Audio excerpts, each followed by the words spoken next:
आणि त्याच्यासाठी म्हणून आम्ही येत्या 26 तारखेला रविवारी येत्या 26 तारखेला आम्ही हा मोर्चा आम्ही काढत आहोत. हा मोर्चा निघेल शिवाजी पार्क शिवतीर्थावरून हा निघेल आणि हा मोर्चा जाईल सिद्धिविनायकाच्या इकडे. तिथे जाऊन आम्ही देवाला साकडं घालणार आहोत की या सरकारला सुबुद्धी देव आणि याच्यासाठी म्हणून तिकडे आम्ही त्याची सांगता करणार आहोत. आणि हा आत्ताचा आमचा कार्यक्रम आहे. मला असं वाटतं पुढे मी कालच दिल्लीला जाऊन आलो. माझ्या आधी अमित पण जाऊन आला. आपल्या माध्यमातून ही दृश्य संपूर्ण जग पाहत आहे. एक गोष्ट नक्की की हा विषय केवळ नीटच्या परीक्षेपुरता मर्यादित नाही आहे. कारण ज्या वेळेला मी गेलो माझ्यासोबत संजय राऊत होते, अनिल देसाई, अरविंद सावंत ही सुद्धा मंडळी होती, खासदार होते. आणि त्या गर्दीमध्ये एक व्यक्ती राजा तिकडे संजयला असं भेटलं की त्यांनी विचारलं की आप कहाँ से आए हो. संजयने विचारलं तर मैं बिहार से आया हूँ लेकिन मैं हूँ तो मध्य प्रदेश का.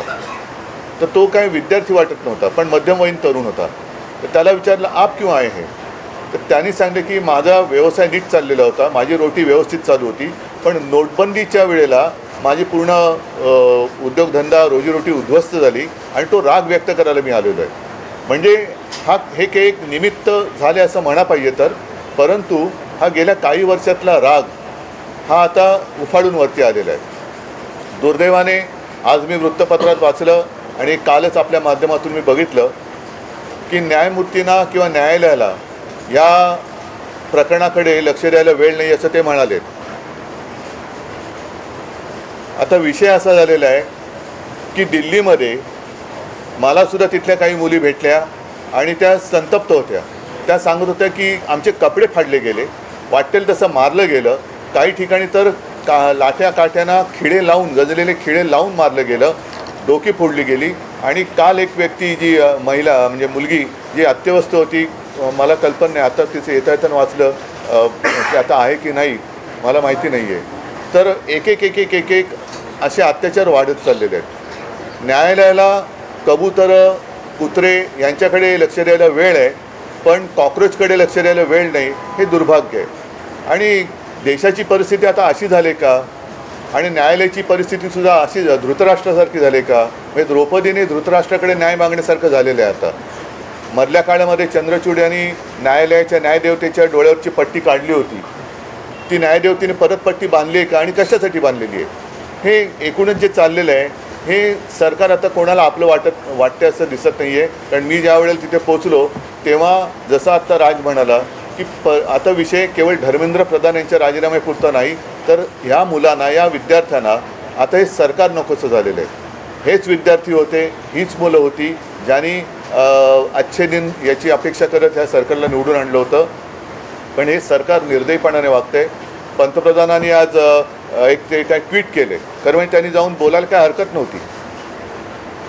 म्हणजे याच्यामध्ये कमीपणा बाळगण्याचं काही कारण नाही आहे. आपली मुलं आहेत, आपली जनता आहे, यांच्याबरोबर चर्चा करायला कमीपणा वाटण्याची गरज नाही आहे. पहिल्या दिवशी जर का सरकारने यांच्याबरोबर चर्चेचे दरवाजे उघडले असते किंवा पहिल्या दिवशी जर का यांना बोलवलं असतं तर ही इथपर्यंत वेळ वाढली नसती, एवढी हे आंदोलन ताणलं गेलं नसतं.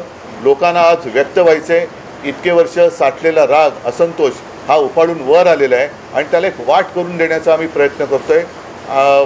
ही वाट करून देत असताना सर्वांना सांगतो की कोणीही, कारण बरेच जणं या असंतोषाच्या ठिणगीला वेगळं वळण लावण्याचा प्रयत्न करत आहेत. मग पोलिसांवरती हल्ले करण्याचा प्रयत्न करत आहेत. काही गुंड म्हणजे सिव्हिल ड्रेसमधले लोक, ह्यांच्यात पोलिसांच्या लाठ्या यांच्या हातात कशा आलेल्या आहेत. मग त्यांच्या तिकडे नावाची पट्टी पण नाही आहे, काही कपडे त्यांचे पोलिसांचे नाही आहेत. म्हणजे हे गुंड, आता माझं मग असं म्हणणं आहे की हे आंदोलन मोडायला पाकिस्तानमधून गुंड भाजपने आणलेत का. कारण यांची काय ओळख पाळख काही नाही आहे. त्यांना ओळख विचारलं तर सरळ ते काही त्यांच्या निर्विकार चेहऱ्याने ते आपले बघतात लोकांकडे. काही त्यांना पडलेलं नाही आहे. ना मुलांच्या व्यथेची त्यांना जाणीव आहे, ना त्यांच्या वेदनेची त्यांना जाणीव आहे. बेसुमार लाठीमार करतायत. आणि अशी ही सगळी गुंडागर्दी ही सरकार चालवत असताना कोणी गप्प बसू नये. आपण व्यक्त व्हायला पाहिजे आणि त्या व्यक्त होण्यासाठी, ती वाट करून देण्यासाठी येत्या रविवारी आम्ही मी मोर्चा म्हणण्यापेक्षा एक देशाची ताकद काय असते ही ताकद दाखवून देण्यासाठी ह्या मोर्चाचं आयोजन केलेलं आहे. जसं राजने सांगितलं की शिवाजी पार्क ते सिद्धिविनायकला राज आपण जाऊन दोन गोष्टी करू. एक तर या सरकारला सुबूत दे, नाहीतर सिद्धिविनायकाला साकडवलं की या देशावरती आलेलं हे अरिष्ट सरकारच्या रूपाने हे लवकरात लवकर दूर कर. सरन्यायाधीश म्हणाले की सीसीटीव्ही फुटेज मग अशात तोच विषय राहिला की सरन्यायाधीश जे बोलले की CCTV फुटेज पाहण्यासाठी आमच्याकडे वेळ नाही आहे. मुळात ह्यांच्यामुळेच हे झुरळ सुरू झालं ना. जन्मदाते ते जन्मदाते तेच आहेत ना, आणि त्यांनी जन्म दिल्यानंतर त्या पोराकडे बघायला नको. मी महाराष्ट्रामधले पोलीस ह्या सर्व आंदोलनकर्त्यांना चांगलं सहकार्य करत आहेत, काही त्रास देत नाही आहेत, काही गोष्टी झाल्यात. माझ्याकडे आता एक व्हिडिओ आला आहे, मला असं वाटतं की मी तो आता मुंबई पोलीस कमिशनरने देखील पाठवलेला आहे. एका टॅक्सीतनं मुलं चालली होती आणि ती मुलं चालली असताना टॅक्सीतनं नाही, पोलिसांच्या गाडीतून आणि तो पोलीस त्यांना सांगतोय त्या मुलांना की परत या एरियात जर दिसलात तर खिशामध्ये तुमच्या काय 5 ग्रॅमची पावडर टाकीन, 50 ग्रॅमची पावडर टाकीन, बरं का. म्हणजे पोलिसांकडे आता पावडर पण मिळायला लागली. पोलीस एजंट आहेत का पावडरवाले? मग हा पोलीस कोण ड्रग सप्लायर आहे का? हे कुठचे काय चाललंय मला कळतच नाही. मला खरं तर ही इतकी साधी गोष्ट होती. साधी म्हणजे म्हणण्यापेक्षा ही की बाबा पेपर फुटलेत, काय कोण ज्याची जबाबदारी आहे त्यांनी राजीनामा द्यावा आणि जे त्याच्यामध्ये असतील सामील झालेले असतील त्यांना अरेस्ट करावी. ज्या काही गोष्टी करायच्या त्या सगळ्या गोष्टी कराव्यात. परत हे होणार नाही याची शाश्वती द्यावी आणि त्यांच्याशी चर्चा करावी. हे सगळं प्रकरण इथपर्यंत आलंच नसतं. बोला. यात एक प्रश्न असा आहे की नाही, एकच दिनेश, एक मिनिट. आज जे मोदींनी ट्विट केले का काय केले मला कल्पना नाही की दोषींना सोडणार नाही, तर ज्यांनी या मुलामुलींवरती निर्दयीपणाने लाठीमार केलेला आहे, ज्यांनी मुलींचे कपडे फाडलेत, जे पोलिसांच्या वेशात न येता जे गुंड तिकडे घुसलेत, या गुंडांना पकडून त्यांनासुद्धा कठोर शिक्षा करण्याची जबाबदारी मोदी घेत आहेत का? हे गुंड कोणी घुसवले होते? हे गुंड कोणी आणले होते? आणि राजरोज फिरतात त्यांचे पण व्हिडिओ आहेत. अगदी ती काठ्या बिठ्या आणि पोलिसांच्या लाठ्या त्यांच्या हातात कुठून आल्या? पण उद्धवजी, मुख्यमंत्री देवेंद्र फडणवीस आणि JP नड्डा जे भाजपचे केंद्रातले नेते आहेत ते असं म्हणतात की विरोधी पक्ष हा विद्यार्थ्यांच्या खांद्यावर बंदूक ठेवून या विषयाचं राजकारण करतात. भारतीय जनता पक्ष आजपर्यंत काय करत आलं? त्यांचा असाही दावा आहे की काँग्रेसच्या राजवटीतील अनेकदा पेपर फुटलेले आहेत. तेव्हाही आंदोलन झाली की, म्हणून तर बदललं ना सरकार. त्यावेळेलाही आंदोलन झाली, त्याच्यानंतर सरकार बदललं, ह्यांचं आलं, हे ते तसे आहेत म्हणून ह्यांना आणलं, हेही तसेच.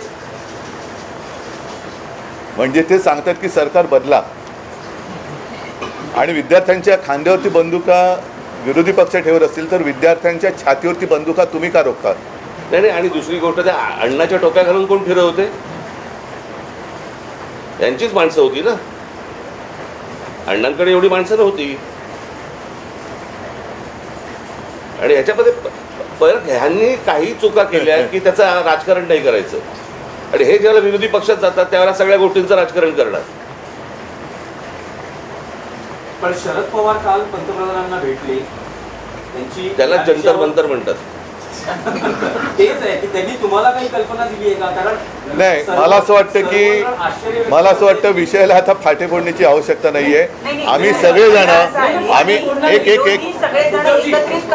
नाही, ऐका मला बोलू तर द्या. मला बोलू तर द्या. माझं म्हणणं काय आहे की जसं आज मी आणि राजा एकत्र आलेलोच आहोत, त्याच्या आधी सुद्धा मी सगळ्यांना आवाहन केलेलं आहे की ज्यांना देशाच्या भविष्याविषयी चिंता आहे. म्हणजे मी तिकडे गेल्यानंतर सगळे भाषिक तिकडे होते, सर्व धर्मीय तिकडे होते, हिंदू होते, मुसलमान होते, सगळे होते. आता ज्यांना देशाचं, कारण हा देश जर का आपला आहे तर देशाच्या भविष्याची ज्यांना चिंता आहे त्यांनी पंतप्रधानांना भेटून त्यांची एक चिंता व्यक्त केली असेल तर मला माहिती नाही. तर त्यांनी मुलांना भेटायचं, ते परवा तिकडे गेले होते. पंतप्रधानांनी आता मुलांना भेटण्याची गरज आहे. आणि नुसतंच असं जर का ढकलम गाडी चालणार असेल तर काय उपयोग नाही आहे. नाही आता आपण जे म्हणालात आम्ही रविवारी मोर्चा जाहीर केलेला आहे, तर रविवारी जर का पवारसाहेब येत असतील, अगदी नरेंद्र मोदी येत असतील, देवेंद्र फडणवीस येत असतील, येऊन यात. म्हणजे विरोधी कशाला? एक फक्त विषय आहे की तुम्ही मोर्चाचं रूट सांगितलं, पण वेळ काय आहे, किती वाजता? सकाळी 10ची जमायची वेळ आहे, साधारणपणे 11:30 पर्यंत, 11-11:30 पर्यंत निघू. जाहीर झालेला आहे. जंतर मंतरवर पोलीस आपल्याला पाहायला मिळतात आणि मुंबईत देखील अनेक विद्यार्थ्यांना पोलिसांनी गाडीतून नेऊन पोलीस स्टेशनला वगैरे नेले. आपण स्वतः काल विद्यार्थ्यांनी आंदोलन जाहीर झाल्यानंतर आपल्या अनेक कार्यकर्त्यांना नेत्यांना नोटीस जाऊ शकतात, विद्यार्थ्यांची धरपकड होऊ सवय आम्हाला, यासाठी सवय आम्हाला आमच्या. नाही, इकडे आता कळेल आता म्हणून म्हटलं ना की विद्यार्थ्यांच्या बाजूने कोण आहे आणि विरोधात कोण आहे. आणि प्रश्न असा आहे ना की प्रश्न सोडवायचा आहे का चिघळवायचा आहे, हे मला असं वाटतं सरकारने बघावं. सर, आज वंचितनी महाराष्ट्र आणि देशबंदची हाक दिली आहे.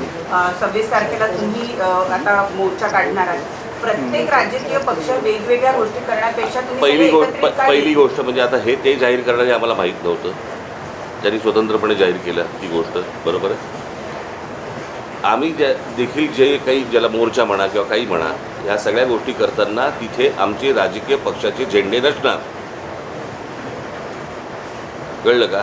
तिथे जर कुठचे झेंडे असतील तर ते फक्त तिरंगे असतील, देशाचा झेंडा असेल, बाकी कुठचेही राजकीय पक्षाचे झेंडे त्या सगळ्या अख्यामध्ये कुठेही नसणार.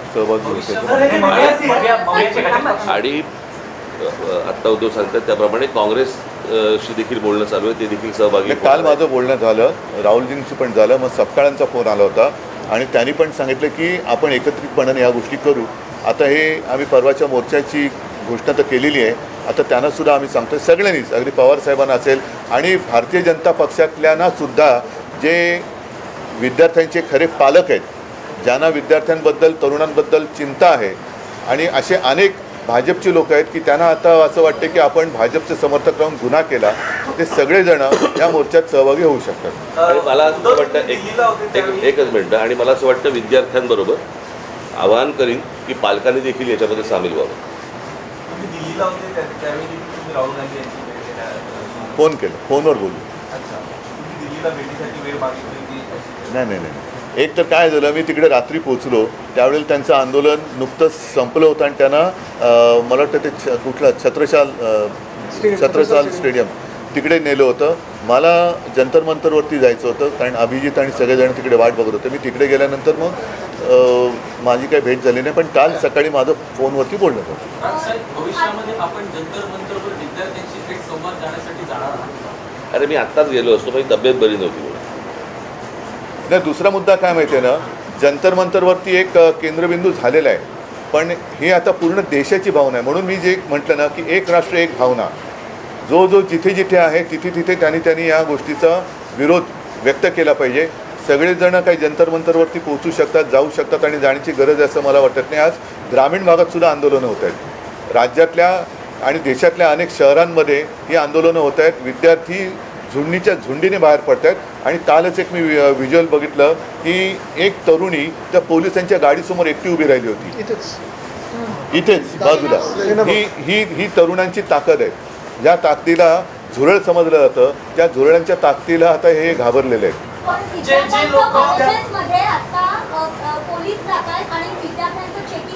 कुठे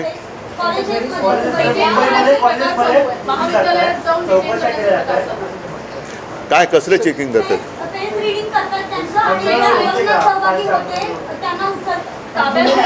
त्यांना काही तासासाठी डिटेन करतात आणि सोडतायत, कोणी घाबरत नाही. पण त्यांना काल पण आम्ही पाहिलं, काल मी आणि अमितच गेलेलो होते पोलीस. आता देश भीतीच्या पलीकडे गेलेला आहे. आणि काल सुद्धा मी तिथे ज्यांना भेटलो ना, एक तो तुमच्याच माध्यमातून बघितलं, तो एक मुलगा उभा आहे ना, मारो मारो मारो, तो नागपूरचा मुलगा आहे. तो भेटला मला, तो बोले काय करतील मारून मारून, काय करतील, आणि असं जगून तरी काय फायदा. म्हणजे हे लोक आता त्या भीतीच्या पलीकडे गेलेत. त्याच्यामुळे चेकिंग तुम्ही त्यांची मनं नाही ओळखली, शरीर किंवा कपडे चेक करून काय करणार, त्यांच्या मनात काय चालले ते ओळखानं.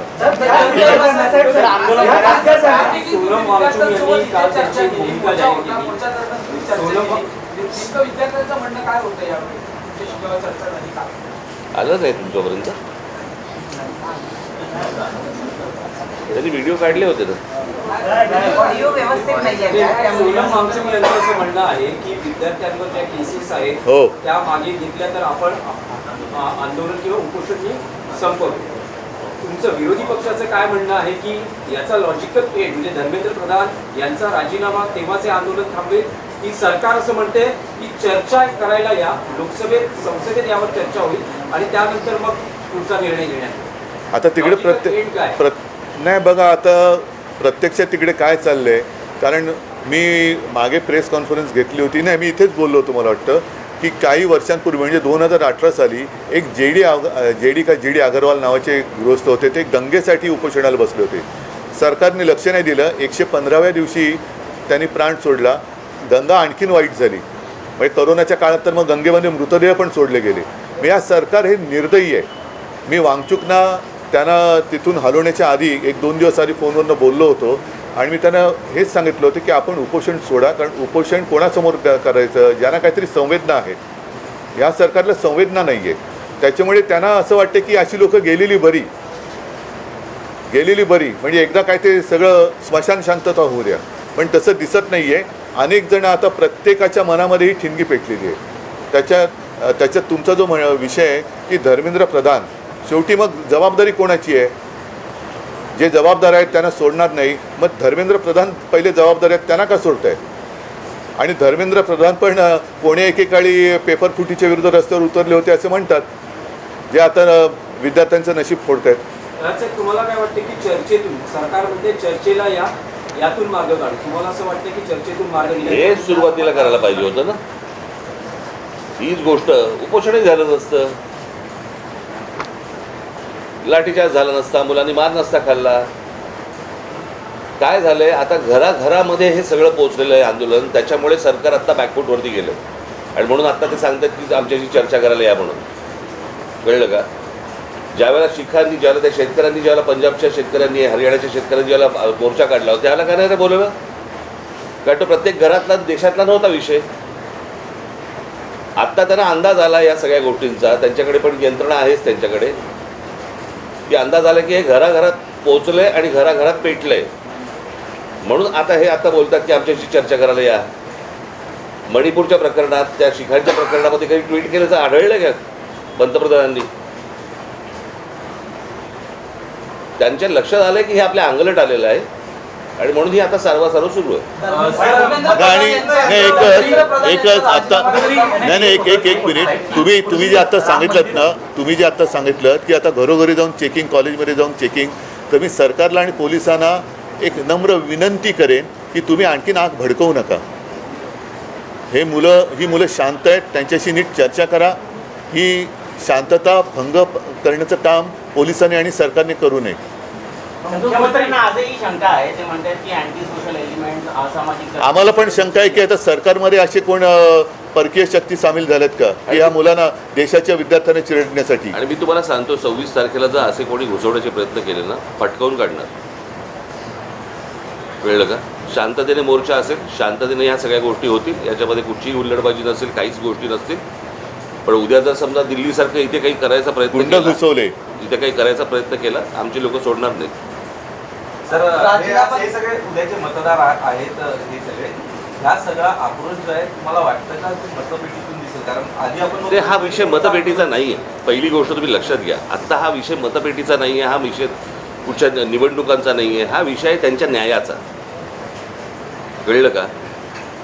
उद्या परीक्षेला बसलेले हे सगळे विद्यार्थी, विद्यार्थी आत्महत्या करतात, याचा अर्थ काय समजून घ्या ना. इथे मतपेटीचा विषय येतो कुठे? पण ज्या प्रकारचा देशामध्ये सत्ता राबवली जाते त्याच्या विरुद्धचा राग हा मला असं वाटतं प्रत्येक राज्यांमधून बाहेर येतोय. ही सर्वात महत्त्वाची गोष्ट आहे.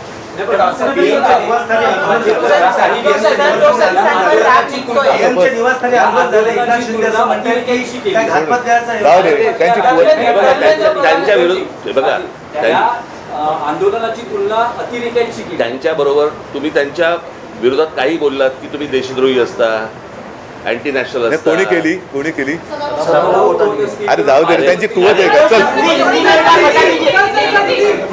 आम्ही हिंदी में ये दोनों बात करेंगे हिंदी इंग्लिश में ये दोनों बात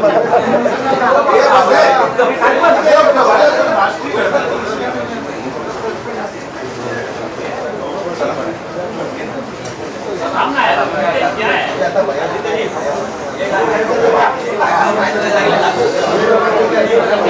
है